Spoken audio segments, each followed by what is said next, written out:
3, 2, 1. Shut up, says Knuckles. In the dub, there's a really good line from Knuckles in the dub where he says, shut up to Sonic. I don't know if you caught that. Yeah, it's yeah. You Hello, know, folks, and welcome again to the Sonic Host Coast Host Coast to Coast podcast. It's things happened. We watched Sonic X. We are still suffering the consequences of our folly. yeah. My name is Radrey, and I'm joined today by Malzilla. So, as always, yes, as Malzilla said, yes, we watched Sonic X episodes, 4, 5, and 6? 4, 5, and 6. So, how you feeling after these? I know we talked a little bit before we started recording that you made a little, what is it? You made a little chart to, like, mark how you feel about these Yes, episodes? I did. I'm gonna run a tally at the end of as we get through all 70 plus episodes. I'm gonna kind of see how I feel by the ranking of episodes. So let me just recap for our listeners because they can't see the document. So I have a 7-point rating scale. It's the best you can get is peak fiction. So it goes peak fiction, great, good, fine, meh, bad, dog shit. And this 3 episodes, you're gonna run the gamut of them. The first 3 episodes, 1 and 2, were fine for me, and then I gave episode 3 a meh. So, yeah. Would you are in concurrence, correct? Probably. I think we're probably all both on the same page. Maybe for that last episode, though, because I understand what you were saying in other servers in Discord that they gave you an aneurysm, or Oh no, we're gonna get to that stuff today, and okay, yeah, all right. those were I haven't given the rankings for these episodes, but those are my rankings for the first 3 episodes before I came up with the system. Okay. Well, let me ask you this before we get started. Do you like this format of doing 3 episodes an episode? Like, I mean, I should say 3 episodes per recording. Or would you like to, like, shotgun through this a bit faster? I'm however you want to do it. I'm game. I mean, do you like the 3? Do you want to do like increase it to 5? I mean, or how would you want to do this? Because I'm pretty flexible. Well, I guess let's just keep doing it this way.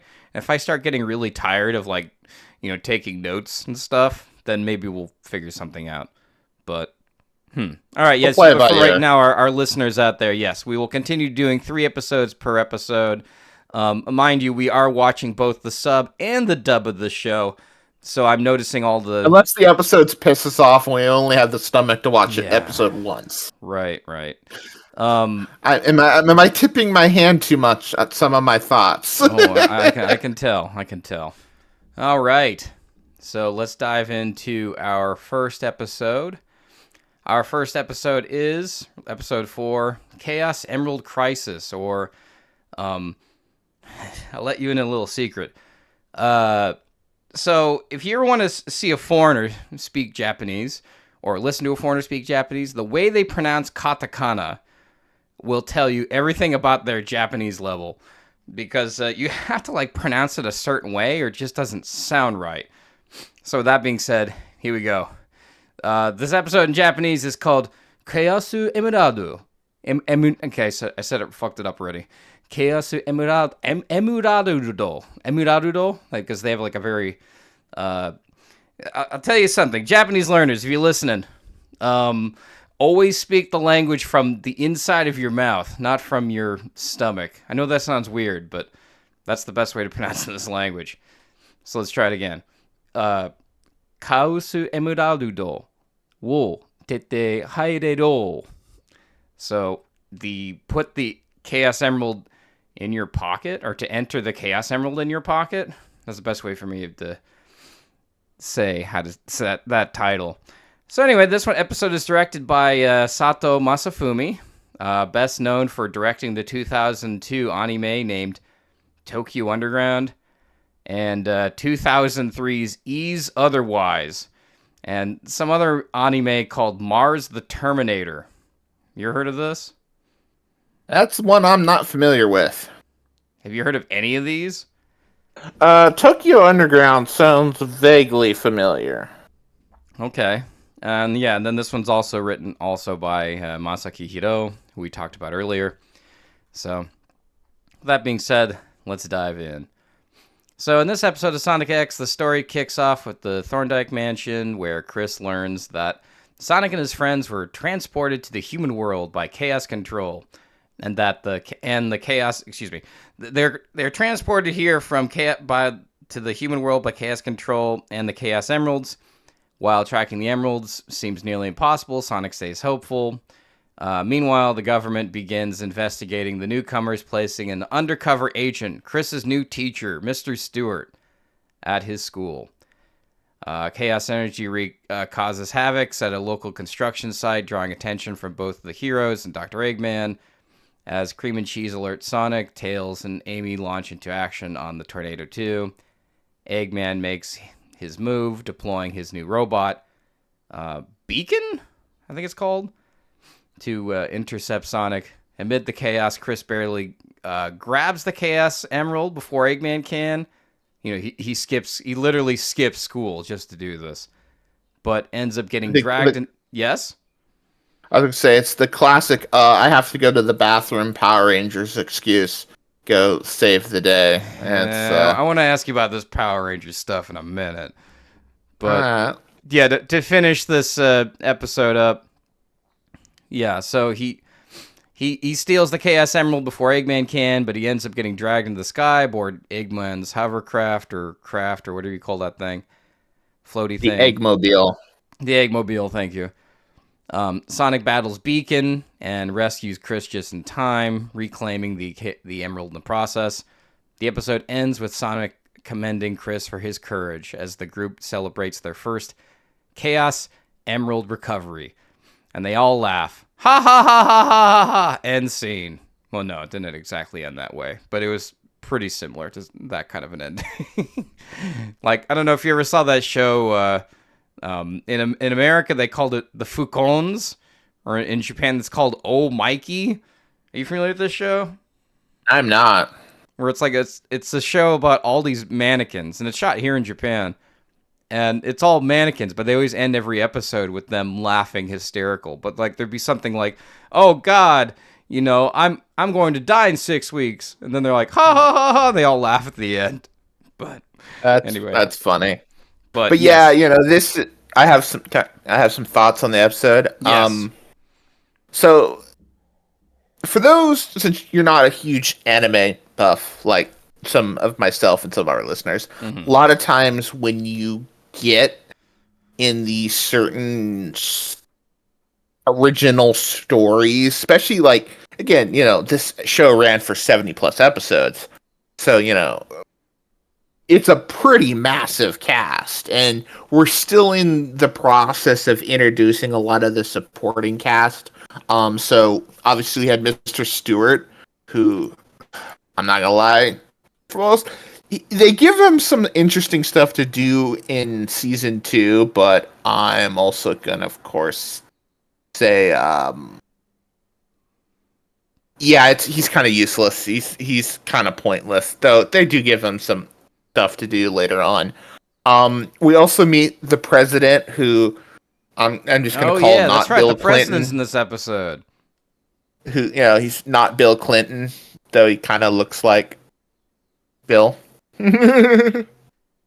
Fat Bill Clinton, but yeah. Yeah. Well, yeah, Bill wasn't exactly trim, but you know, he wasn't hefty either. But yeah, we meet them, and I'm just going to give out my rating. This episode was kind of meh. Like it establishes some things, but I don't think it establishes them very well. You get that weird exchange, like, "Hey, Chris, Are you happen to be the same Chris that's the son whose dad's the CEO and his mom's the famous movie star? It's like, yeah, that's me, stranger danger. Oh, what's your favorite animal? Hedgehog, I guess. Uh, Creeper. One of the few yeah. times I will ever truly defend Chris Thorndike, but yeah, that was a weird thing. But Chris also like he nearly dies like 3 times this episode. Like at one point where he grabs the Chaos Emerald from Eggman who's at least they're a couple 100 feet up in the air and in the Eggmobile, and he's got the emerald, but he's falling, and I'm pretty sure he must have reached terminal velocity. I mean, physics was never my strong suit, but I'm pretty sure even with Sonic catching him, dude also probably should have died. But again, this is a physics defying show, so of course he's alive. Um again, Unfortunately, yeah. unfortunately, again, no origin for the power rings that Sonic uses. Yeah, we don't get a story for Also, that, do we? no Laker rings, no, story that Uncle Chuck made them. So We we do get also a Chuck, already though. we'll get to that in a second. Okay. In the next episode. We also meet another human character. Her role is pretty minor in this one, but again, she does show up quite often. She's our generic news lady, Scarlett Garcia, which Oh, yeah. I like to imagine what hot Latin accent she says that in. Scarlett Garcia with Station Square News. She seems kind of So like a white lady, though. But, all right. I know. I mean, yeah. I mean, Okay. Garcia is Spanish, and not all Spanish are, names are Okay, all Italian. right. So. That's fair. Fair. Continue, please. But yeah, I mean, this episode was pretty meh. I will say the whole thing of the Chaos Emeralds causing um electrical disturbances is kind of weird, but okay. I mean, I guess they're trying to because they've never done that in any other Sonic media. I mean, half the time they're used to power technology, so. Mm-hmm. But yeah. You had a question about the Power Ranger-ness Well, of yeah, it I all. guess I'll read you. I have a couple of notes for this episode. Not much, but I'll read them to you. Number one, it's like this guy, Mr. Stewart, man. He's like a pretty shitty spy, or that, or it's like, where did they find this guy? Like, he's already screwing up. He's letting just Chris lead the classroom, or is it like, or could you like read this as, Chris is, or what is it? Mr. Stewart's just observing Chris. I think he's. I would say he's definitely kind of under observation because again, it's not like Chris has done anything wrong, and he's just really kind of a person of interest because they kind of know they're staying there. But again, Chris's family is super rich and super powerful, so they can't just say, "Oh, you're harboring fugitive aliens." It's like under what basis? It's like. Yeah, and especially some of the connections we see later on where it's like, oh yeah, they got connections up the wazoo. So it's someone they got to tread lightly with. Right, right. Well, I'm glad they're trying to do a real world approach to this, kind of. Kind of. Even though should have died several times, as you said. We should like have a tally mark how many times Chris has died in the show, or should be dead in the show. That tally mark would break. The number is infinite. Would it be more than us like doing the drinking game with Dulcie about her crash Yes. landing? Okay. Yes. Wow. Okay. Another question. Why is this Chaos Emerald so small? Well, it's interesting because size is an interesting thing. Like That's what she said. it's one of the yeah. I'm trying to like get my analogy mixed up. So like if you think about it, like size is relative. Like in the games, the emeralds seem decent, but then you got to realize that the Sonic characters are like super small. Like oh, right. for a little preview, this last week, Sonic DC or DC Sonic issue 2 came out, and there's this scene of Amy driving in Breeze her car, and Diana Wonder Woman is she's sitting in the back, but she's so big that she's literally sitting like on the trunk of the car, but her feet are in are in the passenger seat, because Diana in comics is about 6'1", 6'2", so she is literally twice Amy's size. So maybe the emerald size is relative. It also could be under Dragon Ball theory. Some Dragon Balls are bigger than other Dragon Balls. But yeah, then even in the Sonic movies, like the Master Emerald is a decent size. Like, I think that'd be the size most people would consider what the Chaos Emeralds are. But when it breaks apart and they're inside, they're a lot smaller too. So. Okay. So I guess I guess okay. The size. That's the best real world explanation, or excuse me, in world explanation I could think of. So I mean, I think you nailed it. A couple of other, I guess you could call it a quibble. Chris can just wander into a construction site with potentially hazardous glowing object. There's not much security, is there? Especially if it's like something that could be like, hazardous. Like, wouldn't you think, like, in a real world situation, they would like close off the entire construction site and have like,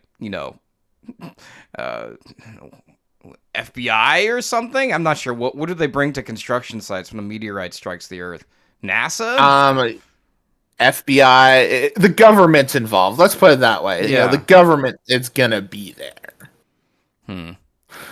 Other notes that I have: these robot cars that Eggman seems to listen to me, shuffle every episode now. Is this like a money making like gachapon kind of gimmick done by this show? Oh, his little. See, this is where it gets Power Rangers, because a lot of times in various Power Rangers shows they have these little moments of reused animation to like select the monster of the week. Okay. So I think that's kind of what this is. It's like, oh, we just have to animate this one scene once, and then we can just splice it into all the rest of these episodes to save time and money. Because again, this is a very early 2000 anime. They were cracking these episodes out super fast. Okay. Probably like a week or two before it was air date. So this is like a plug and chug segment of the show. Very much plug and chug. Okay, I see. Yeah, so as we talked a little bit prior about the Power Rings, this is my last note. Then I got one particular question for you. The Power Rings in the show, they're supposed to work the same way that they do in SatAM here? I have no clue. Okay. Yeah, I'm assuming yes, it's kind of, little power boost. Yeah. But yeah, that's all Okay. Yeah, that is my assumption. We come here for the ass. No. That ass. My question for you is, now I think we when you watched this episode, you texted me or you messaged me and you said, this episode is another bad Power Rangers episode. It was this one, right? Yeah. So explain to me what makes a good Power Rangers episode. Well, I'd say a good Power Rangers episode it's ultimately it's in the eye of the beholder. It's whatever, it's a combination of monster of the week, kind of character moments, kind of like, to sell the tried and true story, like, one of the, obviously this was a multi-episode thing when they did Green with Evil, when they introduced Tommy back in the day. It's like, yeah, that was a serialized 5-episode story, but like it told a story and it played its tropes. There was another really fun episode. It's called Gung Ho. It was basically Tommy and Jason having to learn together. It was super tropey, but it was also really fun. And the Koryo Sentai Zyuranger footage they spliced in was pretty awesome. You got to see Tommy fighting one of the Zords with just hit the power sword. It was pretty dope. Okay, so then why do you call this one a bad Power Rangers episode? I call this bad one because it follows those really, the trope. It's like the monster of the week selection. It's the classic, oh, I gotta go use the restroom while I'm in school, and then go off and run. Not like, it's what they would do all the time. It's like but they're in high school. It's like, oh yeah, blah blah blah. I gotta, you know. Like, And then it's like, gotta go fight the villain because we have this footage from Japan that we have to use. We got to put it in somewhere. well, it's another crazy thing is, and they kind of bring this up in the next episode. It's like, how the heck did Chris get from his school to downtown? Because they bring up, I guess, or something. But then they kind of counteract that thought in the next episode. But also, like, it's one of those funny things where it's like Chris's school perplexes me. Like it looks like an elementary, like, preschool room with all the little tables and everyone sitting looking at each other. It strikes me as these characters are like almost like preschool, early elementary, when he's supposed to be kind of like borderline middle school. But again, then maybe that's just a cultural thing. I don't know. Like it's. I guess in Japan, yeah, they do have that for like homerooms. They do like put tables together. I mean, not for like a regular classroom. Yeah, that lasts for a while. That might be a Japanese thing. I don't know, because I think they do that in regular schools, don't they? Or no, they don't have like group tables. Because I haven't been in the States. They do I guess it depends on the classroom. Like we had that stuff for like science class, because like science off time you're doing little group like lab projects, but like standard desk stuff, yeah. Okay.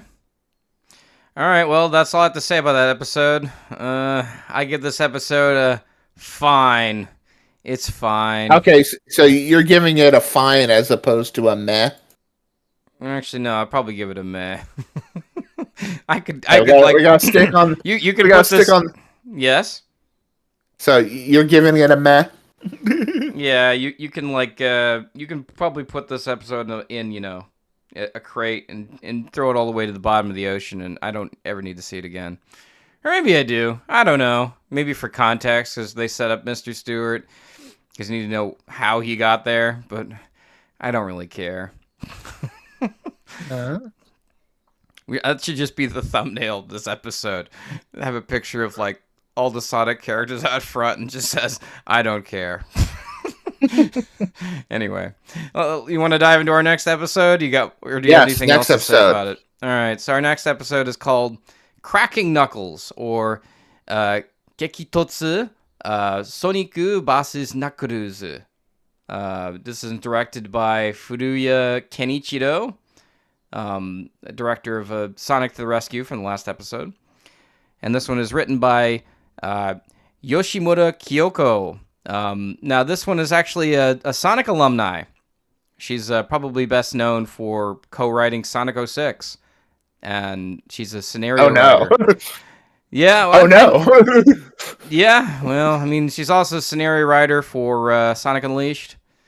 But she's also worked on some other anime that I've never heard of before. 2006's Switchblade. I can't read. Witchblade. For some reason, my mind put an S in front of that word. And 2008's Line Barrels of Iron. And 2021's Talked Up Destiny. Have you heard of any of these? Nope. Okay, the internet seems to be raving like, this is what you gotta watch, my dudes. And I'm like, I haven't heard of any of these things. Yeah, so without further ado, let's dive in. So this episode begins with Knuckles in an alley when a frustrated Dr. Eggman approaches him with a plea, claiming Sonic is misusing the Chaos Emeralds and doesn't want to return to their world. Manipulated by Eggman's lies, Knuckles challenges Sonic to a showdown at Silver Valley. Make a note of that. I want to ask you about Silver Valley. Meanwhile, Chris, Tails, and Amy chase after reported Chaos Emerald sighting. They disguise themselves and travel by train. And then, meanwhile, Sonic receives a message from Knuckles challenging him to a fight at the same location. At Silver Valley, Eggman captures Chris, Tails, and Amy using a robot named E47. Sonic and Knuckles begin their fight, with Knuckles demanding the Chaos Emerald. As the fight moves into the forest and then to a lake, Eggman tries to use the captured group as leverage. Sonic damages the robot and frees his friends. Knuckles, realizing Eggman lied to him, destroys the robot and sends Eggman flying. Sonic saves Knuckles from falling, and afterwards Knuckles leaves without saying much, while the others regroup. End of episode.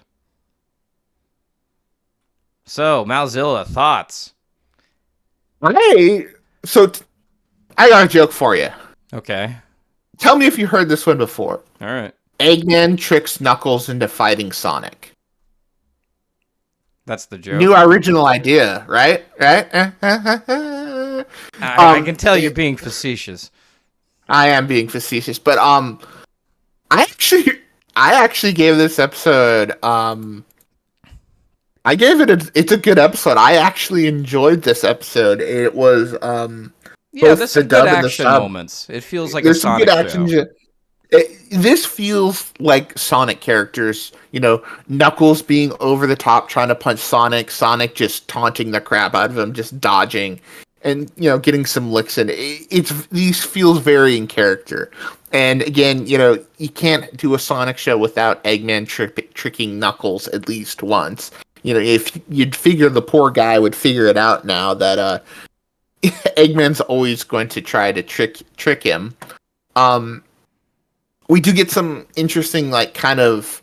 He says, I remember listening to him in the sub. He's like, I just want to retire in my homeland. But that's almost kind of a misnomer because as we get into season 2, Eggman realizes this is the dimension he was born in because of the whole Gerald stuff. So it's kind of like, Eggman, you're technically in your home world. But we also get some additional cast. We meet Ella and Tanaka properly. Tanaka's dub is Darren Dunstan. I forget what else is he in. And Ella is voiced by Mike Pollock. So take that with that is what you will. It's also kind of funny because eventually they learn who the Sonic characters are. But in this one, Tails and Amy in the next episode, they pretend. Oh yeah, Amy in this episode, they pretend to be stuffed animals, so they're just kind of lying there vacantly. And it's like what kind of what 10-year-old brings his 2 stuffed animals on the train by himself? Kind of weird. But we actually do get some interesting things. So last episode we talked because we always knew that in the dub that his name was Chuck Thorndike or Charles Thorndike.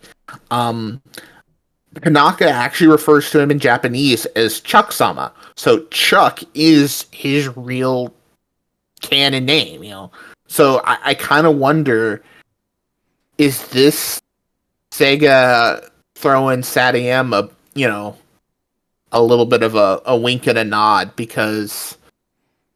Yeah, even the wiki says that, but there's no citation for it. So I mean, I think it's just one of those inferred. I think we're all just gonna new grandparent science guy named Chuck. Wonder where I've heard that before. So I mean, I don't know. It's a pretty common name. I wouldn't. It's probably just a coincidence. I think. I mean, I would say it is, but also it's they're basically the same character, and to have the same character, same archetype characters have the same name, that feels a little too coincidental, if you catch my drift. And if it is a happy coincidence, it is. It does seem a little unlikely from Hey, my. man. Hey, Sega Japan. Use more things from SatAM. I'd appreciate it. Particularly a chipmunk character that I like a lot. That's all I'm going to Yes, say. we. Yeah, I would co-sign on Her that. name's like Sodi or something. I forgot. Sodi? Shari or Sally, something? Yeah. Sally. Anyway. They're Uh, yeah. yeah, this episode's aight. That's all I'm gonna say. It's I. I mean, the knuckle stuff is fun. I mean, the stuff with the trees and everything. Hearing Knuckles tell Sonic to shut up was probably the best part. That got a laugh out of me. I'll tell you something, listeners out there. The real beef of this episode is gonna be the next one. I'm telling you, I got a lot of things to say. Oh. But before we get there, let's talk about this. Let's see. My notes here are we supposed to understand that Eggman knows or always knows that Knuckles is easy to deceive or be misled? Is this kind of like his thing? And see, that's a great question because it feels like, we're living in a world that we assume, the events of all the classic games happened. Mm-hmm. So the events of Sonic 3 and Knuckles, however they were portrayed, must have happened. Mm-hmm. So that's at least once. And now, I would say because they're going to do Adventure, unless this is like really early and them knowing Knuckles, but even then, I would figure like Knuckles would learn from the events of 3 and K. Again, it's one of those things where there's good and bad when you just jump right in to like in medias res for like just implying that certain stories have happened the way they've done, because then it starts like, well, how many times is Knuckles gonna like? Well, then again, Eggman tricked him in Adventure too, so like it's kind of one of those things where it's like, fool me once, shame on you; fool me twice, shame on me. And then you get those like I've recently seen those memes where it's like, Knuckles, why do you keep trusting him? He's like, oh, I'm a trusting guy. I'm supposed to, it's called being a good person. Blah blah blah. And it's like he's deceived you so many times, Knuckles. You figure you would be, you'd figure it out by now. And then though, by the end, he and Sonic seem to be buddy buddy again. So he kind of realizes. Oh, there's also a little funny thing where, like, when Eggman traps Chris, Amy, and Tails in his little robot, and he has the robot to go over to the other side of the lake, he's like, ah ha ha, Sonic. I know your weakness is water. You'll have to cross the lake to get to your friends. And Sonic just looks at him and is like, alright, and just runs around the lake. That was easy. It's like, oh. Oh. I guess my other question here is, did the Thorndike family hire Ella and Mr. Tanaka as characters to keep watch over Chuck and Chris? Yeah, I mean, it's kind of implied that, they are the house staff. Yeah. And I'm going to segue into something about that. It's one of those things where, like, have you ever watched Downton Abbey? I have never watched it, no. Okay. So if any of our listeners watched any period pieces, Downton Abbey, Game of Thrones, yada yada, where you have rich nobility or just rich people in general with these large houses, especially in a, kind of a period piece where the family that's rich is not sometimes they have sometimes they have several kids, sometimes they only have one or two. Okay. But they have these massive mansions that they almost have to have an army to maintain. Like, you look at all those exterior shots of the Thorndike mansion, and it's like, they got to have like a full set of groundskeepers. Mm-hmm. But at the same time, it's like it's just Tanaka and Ella. Now, mind you, they're just looking after, you know, Chris and Chuck. And, you know, Right. Chuck's an adult and he seems pretty competent. So really, like, Ella as a housekeeper slash cook, she's only got to cook for 4 people. That's not super hard. And Chris doesn't seem like he's a picky eater. So it's just kind of like, I can make whatever. And then, you know, Tanaka just kind of, excuse me, just kind of keeps an eye on things. So it doesn't feel like they need a super big staff. Whereas, like, in Downton Abbey, it seems like it's almost equal size. Or at Thorndyke's, you know, their house is bigger. But, like, in Downton Abbey, like, the main family has a head butler, a head maid, footman, cooks, clean. Like, they have almost an entire platoon of servants maintaining everything. Right. But again, you know, it's just the 2 of them, and I hope they're getting paid more than just basic room and board, because they're dealing with a lot. But they also seem to really like Chris, and they seem to like the Thorndike, so it's kind of like family by proxy, in a way. So that's kind of cool, I guess. Right. I mean, what's really one thing that's really weird about Mr. Tanaka is like they seem to like play like is this I can't decide if like this is racist or not, but like they start playing like this like flute music like whenever he shows up. Like sort of like in the later episodes they like when they were the show Rouge show up. They always have the saxophone. But for Mr. Tanaka, it's like he has this mysterious aura that's of Asian descent. Like this is so weird, man. I'm like, yes, I was gonna say, like, it's an interesting kind of dynamic because it's like if this was produced in the U.S., then yeah, you could probably call racism. You know, it's like this does seem like a relatively racist, you know, thing. But then again, at the same time, it's like, well, you know, we got. They also do that thing with Rouge and the Jazz, but that's a full on U.S. thing. But I don't know. I'll let our owners, just you know, our listeners, who technically own us because they listen to our podcast. I'll let them figure out, you know, let them decide what they think. our owners. I like that. Thank you. I'm gonna use that. Yeah, because yeah, it's hard to it's hard to like really understand the cultural zeitgeist of what is appropriate and what is inappropriate.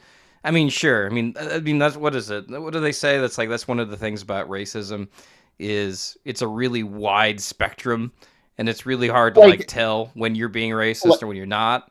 Yes. well, like take you know, if there's any Gundam fans amongst our listeners, Oh. G Gundam is kind of in that same vein where, like, in the context of that show, every nation has a Gundam themed off of their country's images and stereotypes. Like the American Gundam has football shoulder pads that can eject and become boxing gloves, and he's got like cowboy pistols. Where like the Chinese Gundam is the Dragon Gundam, but then you get, you know, some ones where like the Mexican Gundam is technically they changed it in the dub to Spike, but in the original show it's in Japanese it's called the Tequila Gundam, and you know the Gundam has like a poncho and a sombrero, and you know like the Iraqi Gundam's called the Scud Gundam after the Scud missile. This is during Operation Desert Storm, so Okay. it's one of those things where are these portrayals being, you know, are they being, because obviously they're highlighting perceptions of countries and perceptions of identities, and there's, you know, yeah, I mean, but also I think it's an idea of, is this being done maliciously or is this done to kind of go ha ha ha? I mean, like, just kind of fun little ha ha, can we laugh at ourselves? You know, again, open up to interpretation. Your mileage is going to vary. That's very true because I mean you see this a lot of Japanese products. One thing that's coming to my mind is actually like Street Fighter, where they go to different Hmm. parts of the world where they show the people of those countries and it's sort of like an image of what it is that I think to Japan at the time, because this is before the internet and everything. And yes, you're right. It isn't done out of malice. It's done more out of like I guess you could say ignorance. Um, I mean, maybe It's things are supposed to be changing now, but comedic. I mean, yes. I'd say it's more especially that show was made in the early '90s, and this is show was made in the early 2000s. But not I think a lot of cultural perceptions of things have didn't really change a whole lot in that 10 years compared to now. But again, I'd say this is for the most part pretty you know pretty benign. Oh yeah. I mean, it's not too offensive. It's not like it's showing up on like I don't know, all these major journalist newspapers or anything saying Sonic X is racist. You don't see any like big articles being published on it or anything. At least they had the common courtesy to not give Ella like I don't know Mexican hat dance or something. At least they kept her as just Ella. They kept her as Mike Pollock's doing a woman's voice. So that's wild, by the way. Why is Mike Pollock doing a female voice? But all right, it's sort of like what's his name, Jaleel White doing all three, like Sonic, Sonya, and Manic. But anyway, this isn't the Sonic Underground podcast.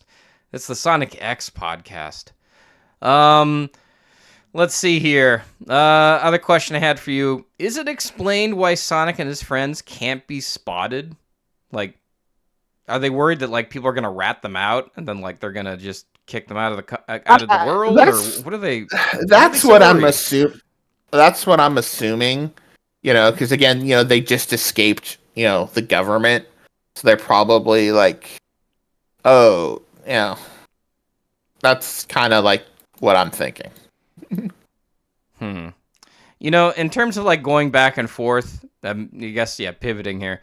I guess in terms of going back and forth through the dub and the sub, the one thing I've been getting out of this is not only just the some of the funny, little changes here and there for like story, especially in this next episode, but particularly this one with like the Knuckles shut up line.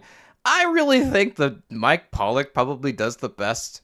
Uh, he has a really good range for this, I think, because I found him to be the most entertaining out of all the voice cast. I don't know. How about yourself? In Yeah, watching both of these dubs and subs back to back. I mean, he's the best out of the dubs. I haven't really listened to much of the Japanese cast and other things, so I can't really say one way or the other. When it comes to the Japanese cast, the only person that sticks out to me is like Kanemaru, Sonic's voice actor. Mhm. That's about it. So I don't have much to say about this episode other than it's fine. It's really just fine. Like a lot of this show, it's fine. Shall I move on to the next one? Sure. The one you've all been waiting for, everyone's favorite robot, Techno-Teacher. Or in Japanese, it is Nisen Skuru Wozu, or School Wars, or a Clash, School Wars. This one is directed by Kazuya Naoki, best known for his work as a storyboard artist and director for 1998's Initial D, First Stage, and 2000's Yu-Gi-Oh!, 2001's Rune Soldier. You heard of this one before? Rune Soldier? I have. Or Rune Soldier? You have? I haven't seen it, but I've heard of it. Okay. And then 2015's Bikini Warriors and many, many others. Sounds delightful. Yeah. I mean, especially that title. So yeah, and also the next person on this list, remember this name because this episode is a real stinker. This is written by, because he comes back, Urasawa Yoshio. I mean, maybe this is just, he just had one stinker. I don't know. He's best known for 2022's Detective Conan, and several episodes of Kamen Rider, several episodes of like the Sentai, or Power Rangers, as it's known in the U.S., Digimon, Ranma 1/2, and Powerpuff Girls Z, which is like the Japanese Powerpuff Girls. Yeah, Japan. It was interesting for a while that they would take do Japanese. You see all these American versions of Japanese shows, but like to see like anime versions of U.S. stuff is always kind of weird. Like Anne of Green Gables, the famous novel about young adulthood, a girl becoming young adult in Newfoundland, England, or St. Edward's Island, is a classic anime. Who would have thought? All right. Well, I'll just go into the synopsis here. So, this episode is basically about Sonic. The episode begins with Sonic relaxing on the roof of Thorndike Mansion before going for a quick run. And then upon returning, he's greeted by Amy, who finds him hard to read. You see, I actually, a little aside before we move on from this, I found this moment to be very confusing. Like, just in the sub, in the original one, in the original Japanese, like, he just gets up, walks around, and Amy's like, "Where'd you go?" "I went for a walk." Like, that's it. Like, what was the point of that scene? And I guess I'm supposed to understand, or at least the dub kind of makes up for this by showing that Sonic's this mysterious guy, right? And oh boy, I went on a deep rabbit hole talking about Sonic and his, I guess you could say, mysticism, but I'll get into that later. Anyway, back to the synopsis. So yeah, inside, Chris learns that Mr. Tanaka and his parents, Nelson and Lindsay, are returning that evening. Concerned about them discovering Sonic and his friends, Chris runs off to warn the group. Later, Chris tells Sonic, Tails, Amy, and Chuck his concerns, and Amy and Tails are optimistic, but Sonic leaves silently, which confuses Chris. After Chris leaves for school, the others learn more about his distant relationship with his parents and express sympathy. Meanwhile, Eggman, seeking respect as part of his world domination plans, deploys a robot teacher named E51 Inteligente. The robot enters Chris's classroom, ejects Mr. Stewart, and takes over teaching. Despite Stewart's attempts to report the situation, Inteligente is well liked by the students and even takes them outside to play baseball. Eggman becomes frustrated that Inteligente is earning the children's affection, and then Bokun arrives with a warning that Eggman wants the robot to enforce respect for him, and not itself. Inteligente refuses, wanting to stay loyal to the students. Bokun becomes emotional over not being liked. Eventually, Eggman arrives to shut down Inteligente. The robot hesitates, but gives in and tries to detain the kids. Chris attempts to leave, but is stopped. Meanwhile, Chris's parents grow worried about his absence and prepare to take action, though Chuck reassures them. Sonic heads to the school and confronts Inteligente, destroying him in battle, and Eggman offers Sonic a prize, which he and the students reject. Sonic advises Chris to head home, which he does. Then Chris returns in time to have dinner with his family. The episode ends with Sonic watching the night sky from the mansion roof. End of episode. This episode gave me lots of questions, but Malzilla, thoughts? Bullshit. This episode is pure and utter dog shit bullshit. Who's ready for a Malzilla rant? Because I'm about to I'm ready. Nuclear on this episode. This is why we're here. This is our main event. Words cannot describe all my frustrations with this episode. Because there are things it could have done right. Yeah. But it refused to do any of it. Where do I begin? First off, the one redeeming value of this episode is Chris's mom is a MILF. Straight up Lindsay Thorndike, 1010 would. That's it. Everything else is they're just sitting there waiting for him. Like, wow, Chris must be late. I don't know. You have a butler. Why don't you just drive over and pick him up from school? I mean, they come in. You got a fancy ass helicopter. Why don't you go do something? And Sonic, Tails, and Amy are such non-factors in this episode. Like, Tails and Amy, all they do is watch from the window. That's it. Sonic is just on the roof aura farming until he goes in to stop Eggman and to defeat a teacher bot. Just headbutts him. Boom. That's it. Game over. I have to say, I love how like the students are just unaffected with the Sonic destroying like their robot that they just loved for the past 10 minutes.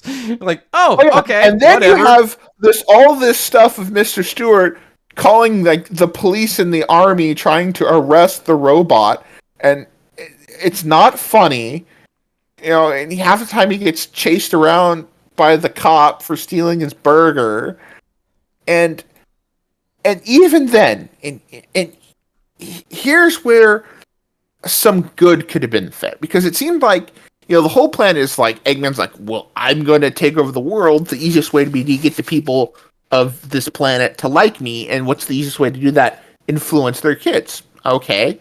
So I'm going to, make a propaganda machine, propagandize, the kids. Well, here's the thing. What you could have done to kind of start the showing that if Eggman's robots are too smart, they tend to rebel against him. Because let's face it, he's got a lot of track record of his robots turning on him. And especially, Teacher Bot is like, we're playing baseball, I love these kids. It's like, he could have, when Eggman shows up, says, you're going to do what I'd say, or I'm going to disappoint you. Disassemble you. He's like, he just says, okay, Eggman, you're the boss. Don't disassemble me, blah, blah, blah. I'll make the kids draw pictures of you. It's like, have you grow a motherboard and stand up. Gamma did it. Omega does it in spades. Emerald's gonna do it. I mean, do I need to go on? Hell, Metal Sonic stood up to you and took over for a bit before you put in, malware safety controls. It's like, at least then there'd be some kind of thing, and maybe he sacrifices himself for the kids. But no, it's like, I'm gonna oppress the kids, and Sonic's like, headbutt, you're dead.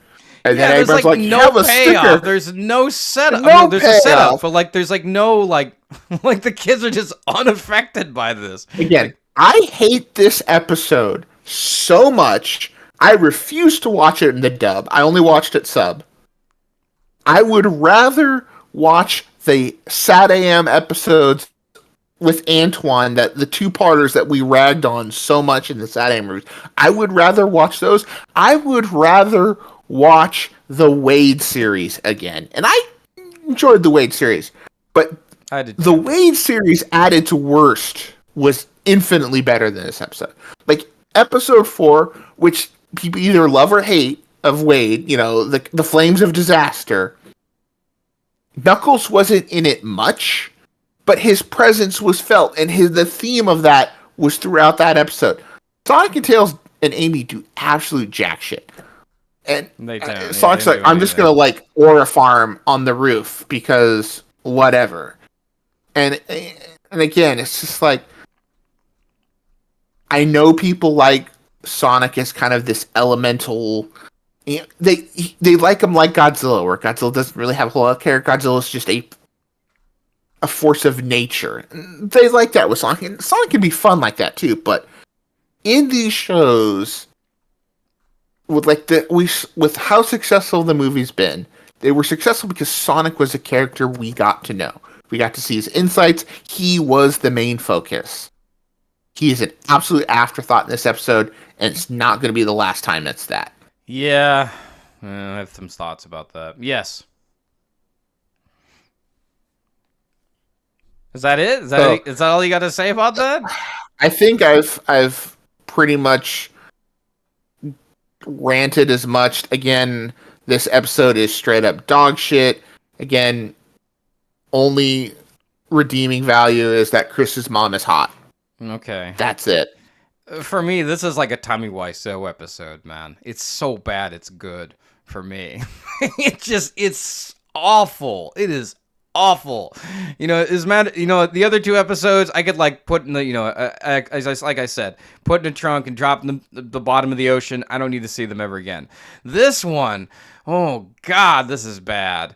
So first off, right, Robotnik creates this propaganda bot, right, and mind you, none of these like robots up until this one for me are rememberable. I don't remember any of them. I mean, if I really think about it, I can remember some of them, but they don't really have much, There's not much to them that makes you want to remember them or like want to see them again, They're not like what are the robots in Sonic Mania?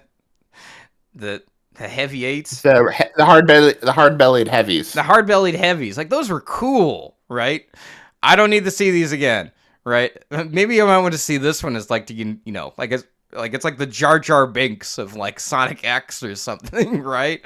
Just to see it get destroyed, right? Because I'm sitting here watching this, this episode, and I'm thinking, wait a minute, did Eggman just create Ultron, but like instead of like wanting to create chaos, like this robot just cares about empathy? It's like he's like inverse Ultron.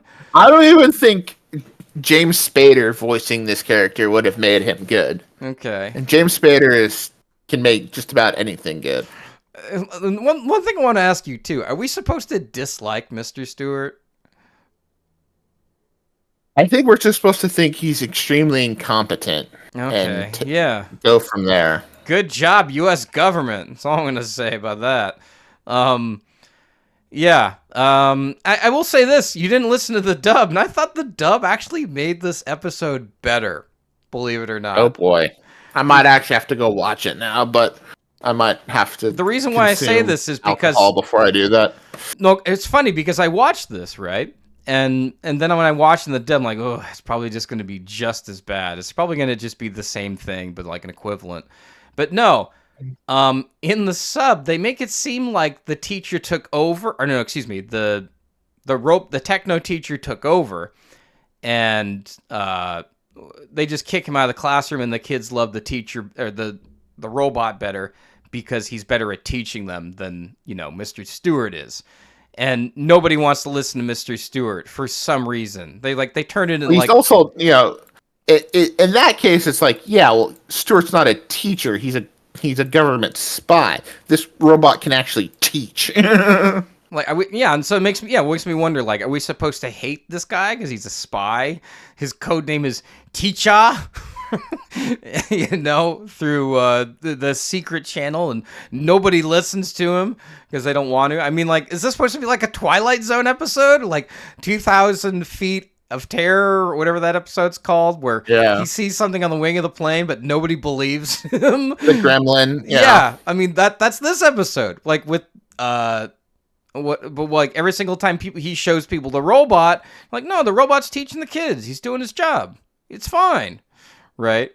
But then, like, I could totally see your frustration while watching this episode, because like I was getting frustrated too, and I'm like, this is not funny. This is not clever. It's like, just, I don't know why people why does the show think we want to see this, But anyway, in the dub, what they do is it makes it seem like the robot just comes in suddenly and just kicks him out of the class, and Mr. Stewart's in this like really kind of, he's trying to push to get himself back into the classroom, and you really kind of feel sorry for him a bit more in the dub than in the sub. And so they tried pretty hard to save this episode, but I don't know, it's like polishing a turd.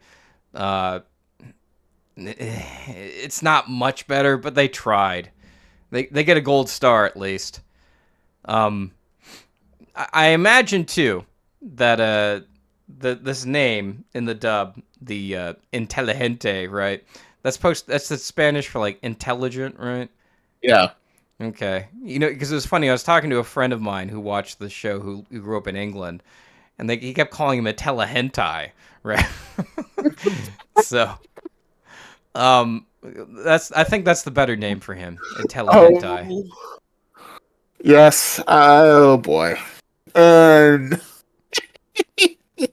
Sonic X After Dark. Yeah, Intelligente. Sonic XXX. Yeah, I want to see the Intelligente Sonic episode. X's. Uh, I want to do a deep dive on this at some point, but one question I had, my only other note from this is, why is Chris in this story? Why did they write him in the story? Did Yuji Naka just love this idea of having a, this lonely millionaire teenage kid, or not even teenage, Like this preteen. this preteen? It's just like, did he just like see some like anime trope and say, oh, this is totally, my jam. This totally has to be in Sonic X, or this Well, anime. This is Sonic, right? Because I know well, he's gone on record on like Twitter and stuff, and he said that what Sonic is or what it represents to him is basically what's in this show. And I'm thinking, well, Chris isn't in anywhere else. I mean, obviously enough people hated him that he's not in here. So it just kind of makes me ask the question, why is he here? I think because you're writing a more elemental kami spirit, Mononoke, if you will, type Sonic, you need a character to kind of connect with. Because again, Sonic at times doesn't feel like a character, he just feels like a Deus Ex Machina. He used to be And called Sonic Deus Ex. that's actually that's really smart. That's really smart. Write that down. Sonic Deus Ex. But yeah, it's just he's not actively engaged. He's just kind of there doing his thing. So I guess in that case you need Chris to be kind of the audience proxy to Yeah. see how. Yeah. And again, I'm not a fan of that type of storytelling. um like you look at the IDW comics, yes, you have original characters who get a lot of screen time because they get more leeway to do development with, but Sonic is still there. Sonic is still the focus. As much as Tangle, Whisper, Jewel, Surge, Starline, Kit, as much as they get a lot of focus, Sonic is still the main guy. And even like in Sat AM, yeah, Sally and the Freedom Fighters were always doing their thing, but Sonic was still the main focus. Are you trying to say in this one he's not the main focus?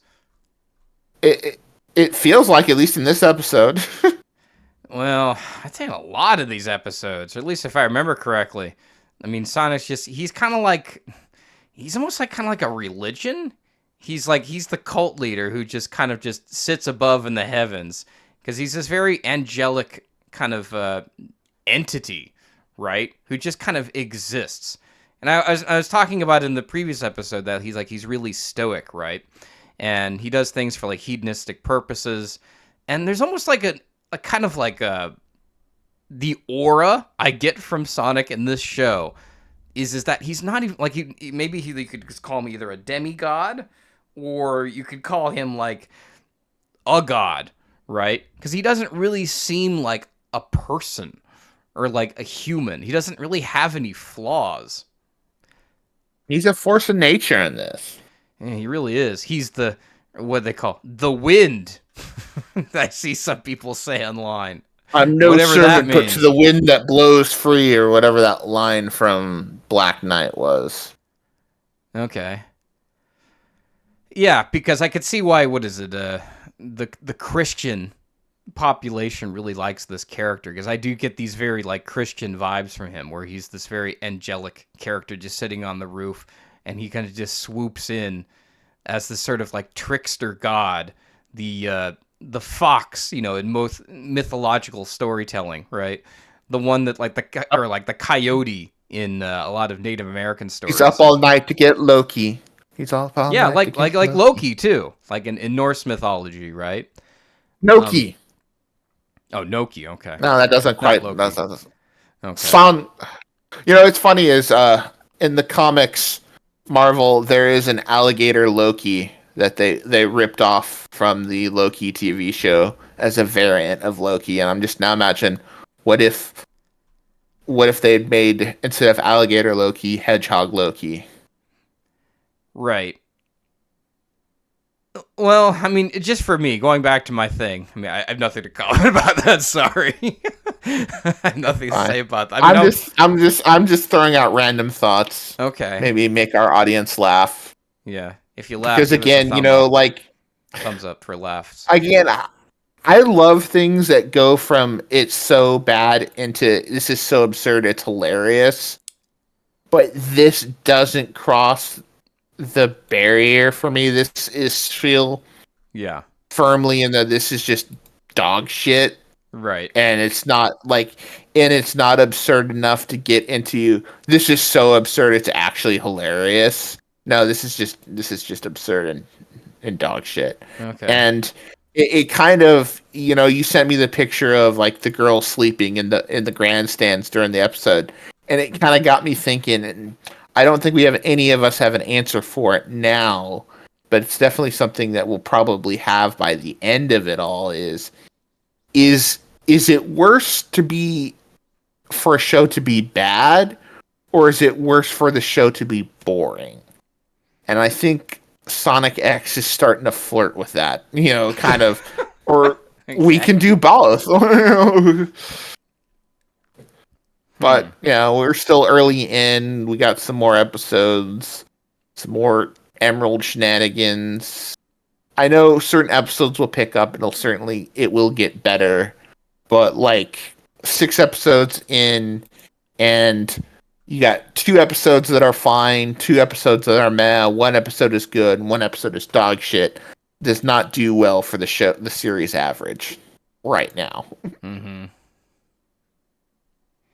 I don't know. For me, I guess if I had to put it in a category, it would go into the so bad it's good. It's a special category for me and only myself. So, but no, I actually want to ask your thoughts about that before we lay these episodes to rest. I do want to ask about this iteration of Sonic. Do you ever feel this way?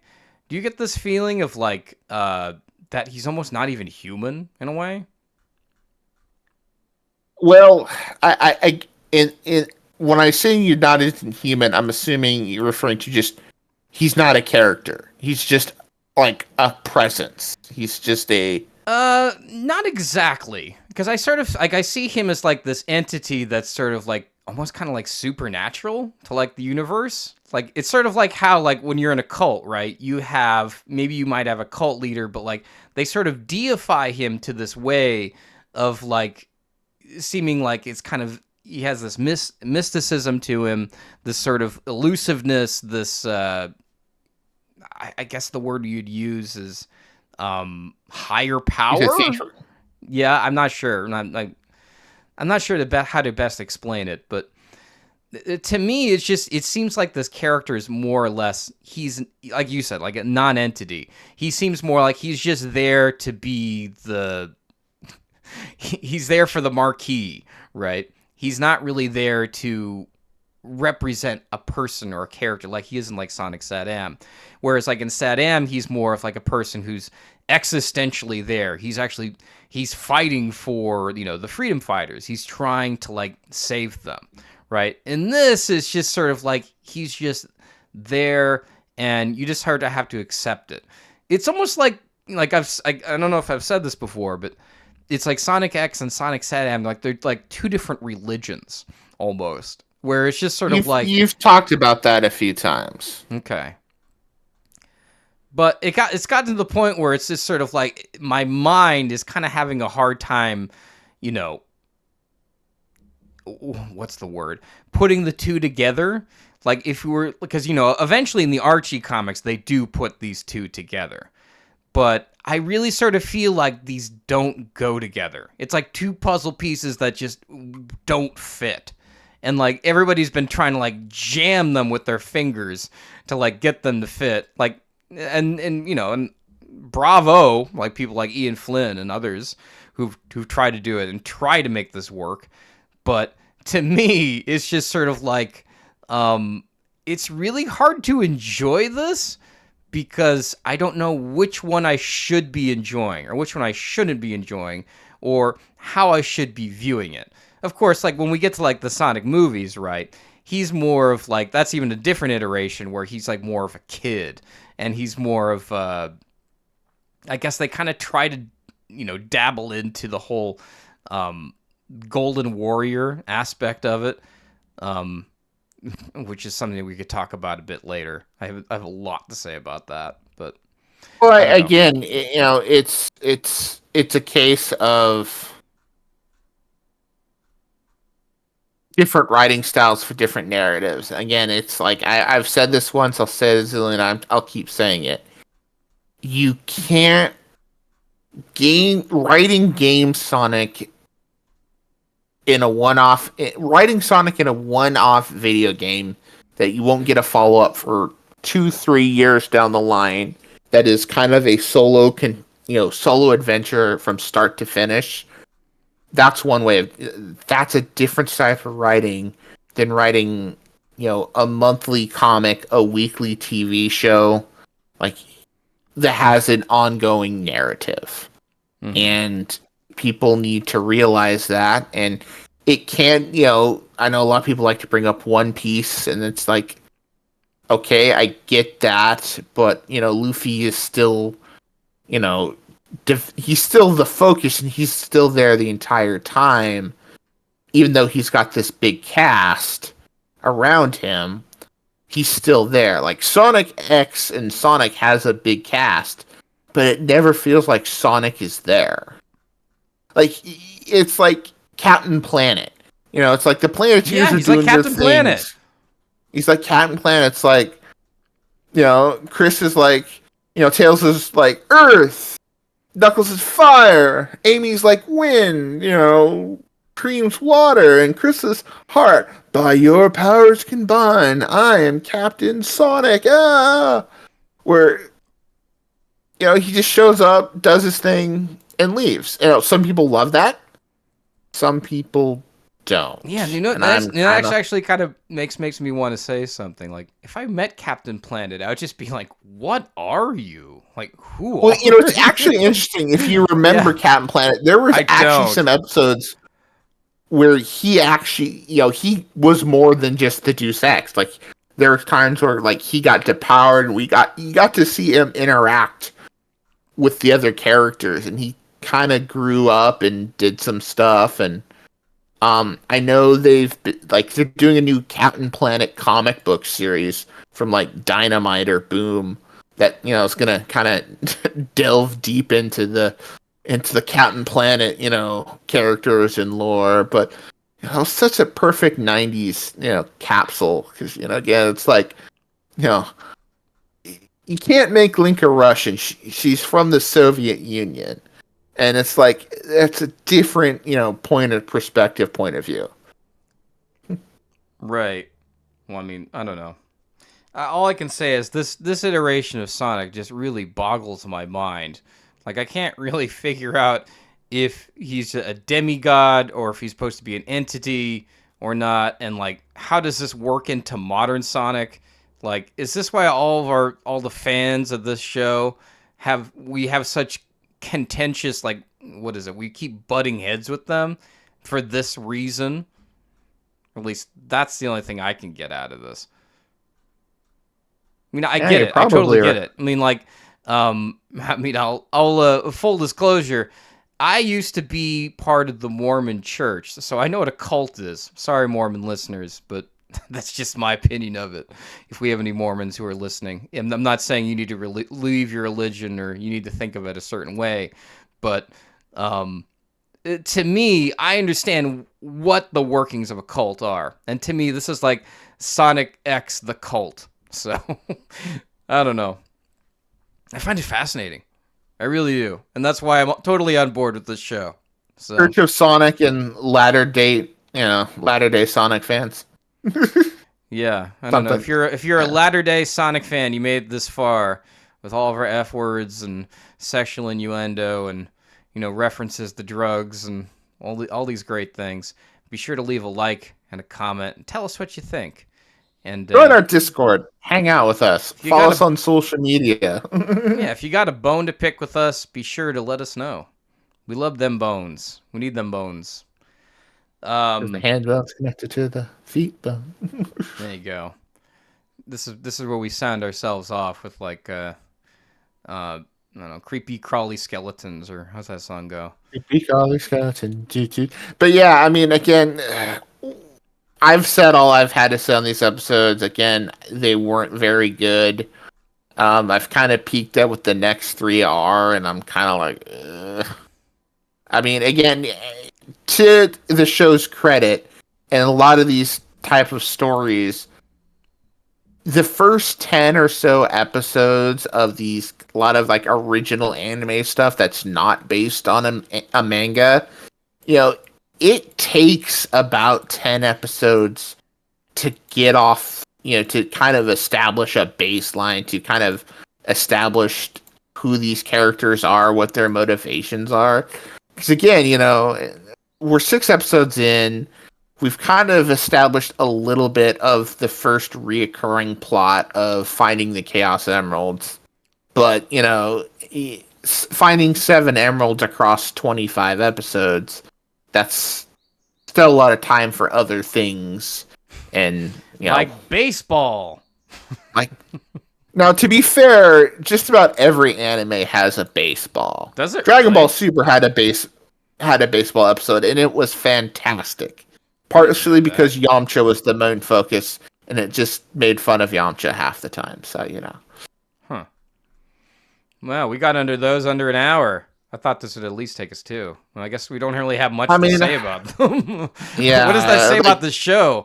Like, what is it with like Sad M? I understand my synopsis was a bit longer, but we had a lot more to say about that than this thing. Yeah, we did. But, it just sometimes depends on the episodes, and sometimes we'll have a lot to say, sometimes we won't have much to say. This is one of those where it's like, no, not much to say this time. Maybe someday in the future. Well, I guess we'll see with these next 3. How about this? So these next 3 are kind of like we have the same thing where we finish under an hour. We could probably bump it up to 6 or something. I don't know. Or I guess it depends on how we're feeling.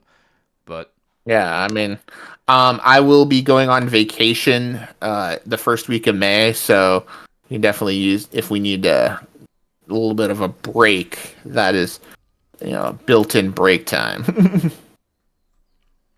all right then. Yeah. So until I see you guys, well, I don't know. Malzilla, close us out. Remember what Attila Hentai says, folks. Draw Dr. Eggman in all his glory. Shut up!